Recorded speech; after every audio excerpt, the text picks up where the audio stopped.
ছাত্ৰ ছাত্ৰীসকল, আজি এটা অন্য বিষয় লৈ আহিছোঁ। এই বিষয়টো ভাষাৰ লগত সম্পৰ্কিত, অৰ্থাৎ ধ্বনিৰ ফালৰ পৰা লৈ আহিছোঁ।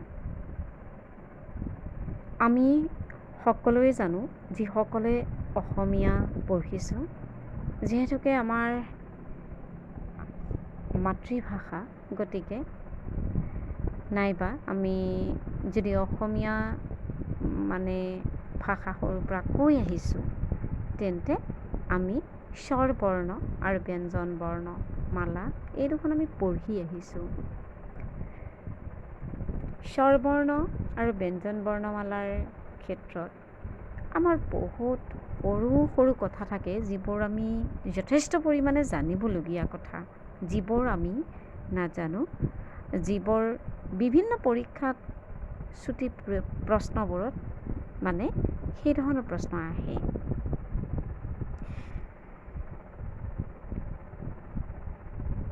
আমি সাধাৰণতে স্বৰ বৰ্ণমালাত যিবোৰ আখৰ দেখোঁ, তাৰ ভিতৰত যিকেইটা আমি আখৰ দেখোঁ, সেই আখৰকেইটাৰ ভিতৰত আমি পাওঁ 8টা বিশিষ্ট স্বৰধ্বনি। এই ধ্বনিকেইটাই ব্যৱহাৰৰ ক্ষেত্ৰত নাইবা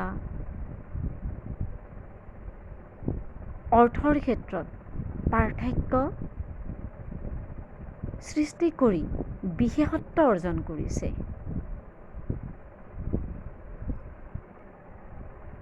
অসমীয়া ভাষাত আমাৰ সাধাৰণতে কেতিয়াবা এনেধৰণৰ প্ৰশ্ন আহে, অসমীয়া ভাষাত বিশিষ্ট স্বৰধ্বনি কেইটা? তেতিয়া আমি ক'ব লাগিব যে 8টা। একেধৰণে ধ্বনিৰ উচ্চাৰণ আৰু ধ্বনিৰ স্থান অনুসৰি উচ্চাৰণৰ সময়ত ব্যঞ্জন বৰ্ণ, ব্যঞ্জনৰ যিবোৰ আমি ব্যঞ্জন বৰ্ণমালাখনটো আমাৰ মনত আছে, গতিকে ব্যঞ্জনবোৰ স্থান আৰু ধৰণ অনুসৰি আচলতে উচ্চাৰিত হয়। এই স্থান আৰু ধৰণ অনুসৰি যি ধৰণৰ ব্যঞ্জন উচ্চাৰিত হয়, স্থান বুলি কোৱাৰ লগে লগে কিছুমান জেগা আছে বা কিছুমান জাগা আছে, ঠাই আছে, যিবোৰ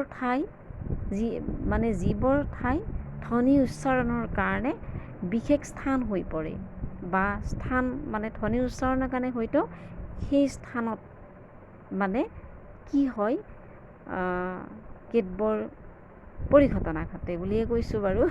ইয়াত পৰিঘটনা শব্দটো হয়তো অনা নহ'ব, কিন্তু মই ক'লে কথাখিনি বুজি পাব, ছাত্ৰ ছাত্ৰীসকলে নিশ্চয় বুজি পাব। উচ্চাৰণৰ স্থান বুলি ক'লে ওষ্ঠ বুলি ক'লেতো আমি জানো দন্ত্যমূলীয়, দাঁতৰ মূল, তালব্য, একেধৰণে কণ্ঠ বা পশ্চতালব্য আৰু কণ্ঠ নলীয়। উচ্চাৰণৰ স্থান অনুসৰি ধ্বনিৰ এইকেইটা হৈছে, ব্যঞ্জনৰ এইকেইটা হৈছে ভাগ। উচ্চাৰণৰ ধৰণ অনুসৰি আকৌ কেইটামান ভাগ আছে, যেনে স্পৰ্শ, নাসিক্য, উষ্ম, পাৰ্শ্বিক, কম্পিত, অৰ্ধস্বৰ। স্পৰ্শৰ ক্ষেত্ৰত আমি কেইবাটাও ধ্বনি পাম। নাসিকৰ ক্ষেত্ৰত আমি বাৰু কোনবোৰ ধ্বনি পাম, যে ম, দন্ত্য ন, ঙ, এই তিনিওটাক নাসিক্য ধ্বনি বুলি কোৱা হয়। এই তিনিওটা ধ্বনি উচ্চাৰণত হয়তো আমাৰ শ্বাসত নাকেৰে বায়ুটো লোৱা হয়, গতিকে ম, ঞ, ঙ, গতিকে এই ধৰণৰ যিটো উচ্চাৰণ, সি নাসিক্য ধ্বনিৰ মৰ্যাদা লাভ কৰিছে। একেধৰণে অসমীয়া ভাষাত কম্পিত ব্যঞ্জন আছে, মাত্ৰ এটা ৰ। উচ্চাৰণৰ স্থান অনুসৰি ব্যঞ্জনৰ ভাগবোৰ অৱশ্যে ইয়াত দিয়া হৈছে। অসমীয়া ভাষাত উচ্চাৰণৰ ধৰণ অনুসৰিও ধ্বনিৰ ভাগ আছে, এই ধ্বনিৰ ভাগবোৰো ইয়াত বাৰু দিয়া হৈছে। উষ্মধ্বনি কেইবাটাও, যেনে চ, পৃষ্ঠম ছ, বৰ্গীয় জ, দৈৰ্ঘ্য হ অৱশ্যে দৈৰ্ঘ্য হটো এটা বৃহত্ত মানে পূৰ্ণ হিচাপেহে ইয়াত মানে আহে। একেধৰণে অৰ্ধস্বৰ ৱাব্য আৰু উন্দিষ্ট য়। কেতিয়াবা আমাক হঠাৎ প্ৰশ্ন কৰিব পাৰে যে মানে অৰ্ধস্বৰ, অসমীয়া ভাষাত অৰ্ধস্বৰ দুটা কি বা অৰ্ধস্বৰ এটা উল্লেখ কৰা। একেধৰণে আহিব পাৰে কম্পিতনো কি, কম্পিত ধ্বনিৰ কোনটো আৰু উল্লেখ কৰা। একেধৰণে আহিব পাৰে উষ্মধ্বনি উল্লেখ কৰা। একেধৰণে আহিব পাৰে নাসিক্য ধ্বনিকেইটা উল্লেখ কৰা। নাইবা কেতিয়াবা দিব পাৰে যে নাসিক্য ধ্বনিৰ মতো দিছে, দি পেলাই হয়তো মানে অপশ্যনেল প্ৰশ্নত সুধিছে এইটো নাসিক্য ধ্বনি, এইটো উষ্মধ্বনি, কম্পিত ধ্বনি নে পাৰ্শ্বিক ধ্বনি, কোনটো শুদ্ধ।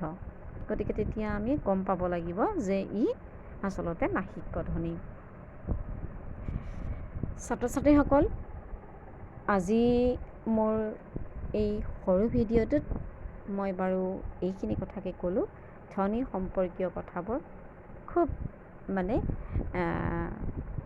গুৰুত্বপূৰ্ণ বা ইণ্টাৰেষ্টিং। গতিকে ব্যঞ্জন আৰু স্বৰ বৰ্ণমালাত স্বৰৰ ক্ষেত্ৰতে দীৰ্ঘ স্বৰ আছে, হ্ৰস্ব স্বৰ আছে, এইবিলাক বহু ধৰণৰ সৰু সৰু কথা আছে। আৰু এইখিনি কথা প্ৰেক্টিকেল আমি উচ্চাৰণ কৰি তাক চাই পেলাই নিজে বুজিব পাৰোঁ। গতিকে আজি মই এই ভিডিঅ'টোত এই কথাখিনিকে লৈ আহিছোঁ। ছাত্ৰ ছাত্ৰীসকলৰ যদি কিবা কামত আহে কমেণ্ট কৰিবা, আৰু কামত বাৰু নাহিলেও কেতিয়াবা কেনেকুৱা ভিডিঅ' লাগে মোক ইয়াত পাৰিলে কমেণ্ট কৰি জনাবা।